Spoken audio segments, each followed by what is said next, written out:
3 years ago, I stood behind a hospital door with my hand clamped over my own mouth, listening to my son's wife explain, calm as Sunday morning, exactly how she was going to let him die. She'd already taken my life savings. She wanted my son next. But let me take you back to where this actually started, before starting the story. Who are you and where are you watching from? And also, please subscribe my channel. My name is Frank Doyle, Youngstown, Ohio. 34 years I worked the floor at Ridgeline Steel until my knees gave out and they handed me a pension and a handshake. My wife Eleanor passed 6 years back, sudden, a stroke on a Tuesday afternoon.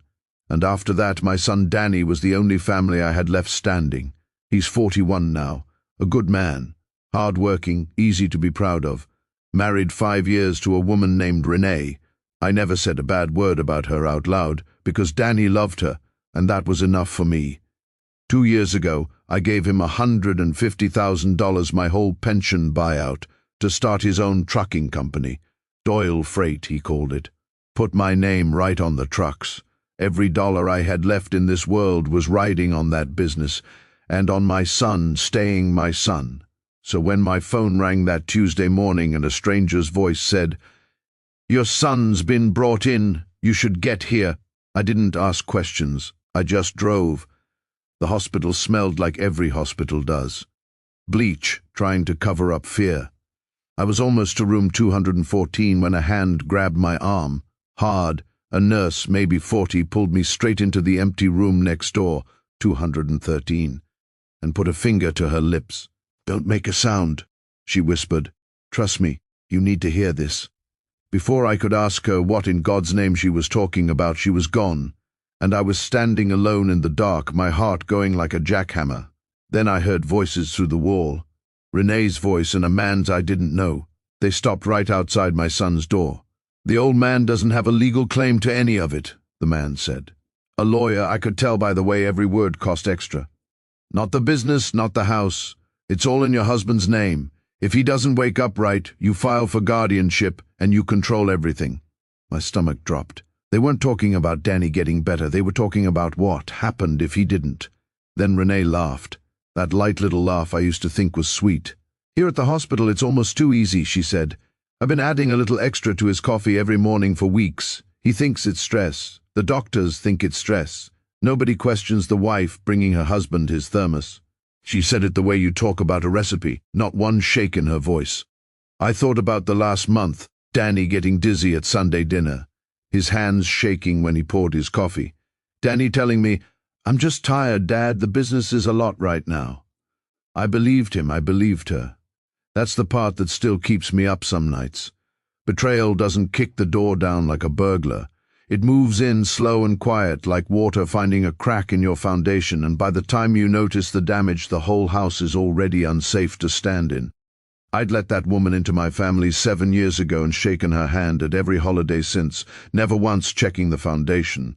I bit down on my own knuckles so I wouldn't make a sound. When the lawyer left, Renee stayed behind alone with my unconscious son and said things I'll never fully repeat to Danny. Cruel things, cold things. She called me the old man who'd be cut off the second this was over. That's when the nurse pulled me into a supply closet down the hall. Her name was Angela.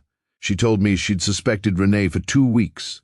The wrong questions, the dry eyes, a pattern she'd recognized, because she'd watched it happen to her own uncle years before. She'd already started documenting things, blood work that didn't match up, camera footage of Renee alone at his foreline. But she needed more time, and she needed my help to buy it. "Go back in there," Angela said. "Hold her hand. Cry with her. Let her believe she's already won." Every part of me wanted to walk into that room and say her name like a judgment. I thought about Eleanor, what she would have done in my place. She never once let me see her scared, not in 40 years of marriage. So I didn't either. I wiped my face, straightened my jacket, and went back in to hug the woman who was killing my son. 20 minutes later, police walked into that hospital room with a detective named Mercer, a recording Angela had captured on her phone, and toxicology results confirming a blood thinner in Danny's 4 that no doctor had ever ordered. Renee's face went white, then blank, like a light switching off. She didn't scream, she didn't cry, She just looked right at me and said, "You were never supposed to be in that room."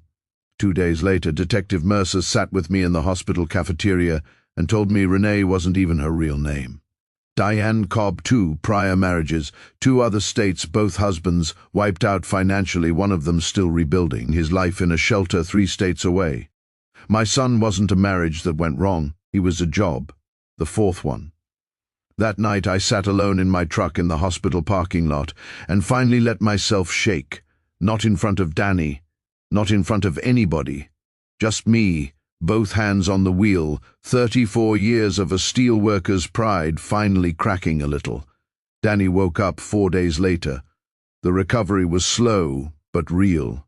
Diane Cobb pled guilty rather than face a trial. 22 years, no early parole. Doyle Freight is still running, 6 trucks now instead of 4. My name's still on the door. This time, so is Danny's. Properly. In writing. No oversights left. Every Sunday now my son comes to my kitchen for coffee. No lawyers, no hospital rooms, just 2 mugs on an old table and a quiet I never take for granted anymore. These days I still watch my son take the first sip from his cup before I touch mine. Just a habit now, an old man's habit. I don't think it's ever going away. If someone was slowly taking everything from a person you loved, right in front of you, and you didn't see it until you were almost too late, could you forgive yourself for not noticing